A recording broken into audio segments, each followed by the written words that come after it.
Hello there. Welcome to IA Global Asset Management's quarterly podcast, where our portfolio managers and asset class experts discuss current market events, trends, portfolio allocation, and outlook. I'm Rose Marcello. I'm a client portfolio manager at IEGAM, and my guest today is David McCulla, portfolio manager fixed income. Alongside Alex Morin, David manages about 20 mandates within fixed income, among which IA's flagship core Canadian fixed income. Good morning, David. Good morning, Rose. Thanks for having me on again. It's always a pleasure. Thank you for being here. So today, David, we're discussing the change in monetary policy in Canada in June when we had our first rate cut of the cycle. We're discussing what it means for bond portfolios as well as your take on the divergence with the Federal Reserve, where monetary policies remain restrictive for now. My first question, the long anticipated rate cut occurred in Canada on June 5th, bringing a sigh of relief for both markets and consumers. Considering you and your team frequently scrutinize the press conferences that follow these announcements, do you believe the bank's rationale was justified in this case? Yeah, so we certainly weren't surprised by the Bank of Canada's decision. We had, in fact, been calling for a 25 basis point cut in June for some time now. So when you look at this rate move, it was the bank's first reduction in 4 years. They had held rates at 5% since their last hiking decision back in July of 2023. So what this rate cut does, it gives the Bank of Canada the distinction of being the first G7 central bank to ease policy this year. And that's really not surprising. When you look globally at overnight rates adjusted for inflation, so looking at them on a real basis, Canada also had the distinction of having the most restrictive real overnight rates out there. So why was the Bank of Canada comfortable cutting rates last month? A few things. So certainly in their statement, they cited that with clear progress in core inflation, that monetary policy no longer needs to be as restrictive. And so not only has inflation been coming down in Canada, but economic growth has been quite soft as well. So the Canadian economy has been growing below potential now for 4 quarters in a row. And we all know that we've had such huge immigration growth. When you look at economic growth on a per capita basis, it's actually been shrunk. It's running at almost negative 1% on a quarter over quarter basis when you analyze that. When you look at the labor market, the unemployment rate is above 6%, and it's increased by more than 1% from its lows. And then finally, when you look at wage growth, it's now in the Bank of Canada's desired range. So core inflation, it's been on a downward trend since January, and it's currently below 3%. So it certainly gave them the ammunition to justify cutting rates. So our expectation going forward is that if we continue to see soft growth data and also see inflation continue to ease, we'll see further rate cuts from the Bank of Canada, not only this year, but also in 2025. Good. So the Federal Reserve, as you mentioned, is still on pause because their economy appears to be quite robust. Do you foresee an ongoing widening disparity between the two central banks? Yeah, certainly the fact that the FOMC or the U.S. Federal Reserve didn't cut rates last month, also not a surprise to us. When you look on the U.S. side of the border, we've seen U.S. inflation come down. We've also started to see cracks starting to show under the hood of strong headline U.S. economic growth. But when you listen to what the members of the FOMC committee have to say, the tone of the majority of these voting members is they really want to be patient and wait until they have greater confidence that inflation is on a sustained path lower before cutting rates. And when you look at what the market is pricing in, it's currently not pricing in a full rate cut until the November 7th FOMC rate announcement. So that may change, and we believe it will change if we continue to see economic data continue to show signs of slowing. The odds of a cut before then will increase.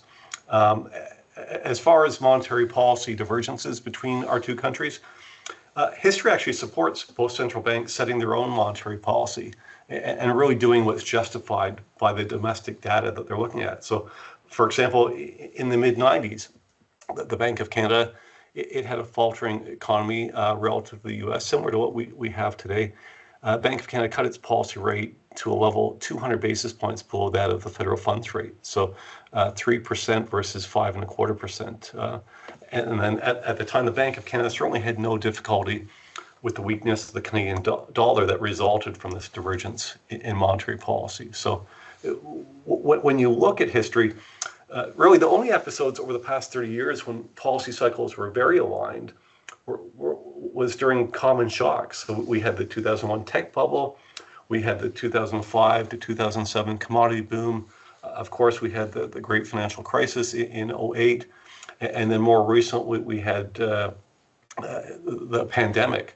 So absence an unforeseen global shock, I don't think the Bank of Canada will have to parallel that with what the Fed does. And certainly a clear message the Bank of Canada put out that it isn't obsessing over U.S. rates. So Bank of Canada Governor Macklem said at the June press conference, and I'll quote him here, "We can gear monetary policy to the Canadian economy. We don't need to move in lockstep with the Federal Reserve. There are limits to which we can diverge from the United States, but we're not close to those limits." So actually, alignment of the monetary policies is more the exception than the norm when it comes to those two central banks. Absolutely. If we look back on the recently concluded the second quarter, so we're recording it's early July, have there been any significant changes in your strategic positioning, especially like going into that policy change in Canada or after that? Yeah, I'll touch on three aspects of our position, our provincial exposure. So we started the quarter relatively neutral relative to our benchmark as far as provincial exposure. Provincial spreads widened, i.e. got cheaper relative to federal bonds throughout the quarter. And as they cheapened up, we added provincial bonds portfolio and ended the quarter and currently still with an overweight position in provincial bonds. Our corporate bond exposure, we maintain a pretty modest overweight throughout the quarter. And as I've mentioned in previous podcasts, we've got a preference for shorter dated corporate bonds over longer dated corporate bonds, just because we believe they offer a more attractive risk profile than their longer dated counterparts. Where we're most active is really in the duration of our portfolio. So we maintain a bias for being long duration throughout the quarter. Certainly we had some volatility through the quarter. What we did was take advantage of that volatility. As yields backed up, we added to our duration. As bonds rallied as far as price, we took some profits there. Maybe next question to kind of close this discussion. It's really like we have a busy year in terms of geopolitical events, notably what's on everybody's mind, the US elections. What are the significant developments that you anticipate for the remainder of the year, or there are risk opportunities that you're looking at? What's your take on what's possible? Yeah, I'd say at the highest level, we continue to have a positive view of bonds. You look at bond yields, they're still at or near all-time highs. And you look at the interest income that's generated by these high coupons, it's back to very attractive levels. So that's providing protection for investors should yields back up a little bit. Our base case continues to be that bond yields will go down, and that as a result, we continue to believe that bonds offer a very attractive risk-return profile. So what's supporting this view is we expect Canadian growth to continue to slow, inflation to continue to decline, and as I mentioned, probably the Bank of Canada to continue lowering its overnight rate, not only this year, but also next year. Looking at the U.S. side of the equation, we do expect the U.S. Federal Reserve to start its cutting cycle probably at the end of Q3, perhaps even into Q4 as far as a start date. If you look at the risks on horizon, I'd say that the main risk to our outlook is that inflation remains stubborn, growth comes in better than expected, or governments issue more bonds than are currently expected. And you mentioned the U.S. election. While it's still many months away, certainly the outcome of the U.S. presidential election is also something that could cause volatility in the bond market, as the outcome will likely impact inflation, U.S. and also global growth, the U.S. deficit, and then by extension, U.S. bond supply. Thank you. Maybe any closing remarks for this edition of our podcast? Yeah, I'll be consistent with the closing remarks from last quarter. Really, two things to close on. First, just a big thank you to all the advisors and their clients who put their trust in us and invested in any of the bond funds that we manage. And secondly, just a reminder, hey, based on our outlook, we do believe bonds are very attractive at these levels. And if any of our partners in sales would like to hear more about our views, our outlook, I'd invite them to reach out through yourself. Our team would be more than happy to share our thoughts with them and their clients, either in person or via virtual meetings. Well, thank you so much, David, for your time. It's always a pleasure having you. My pleasure. Thank you, Rose. Thank you.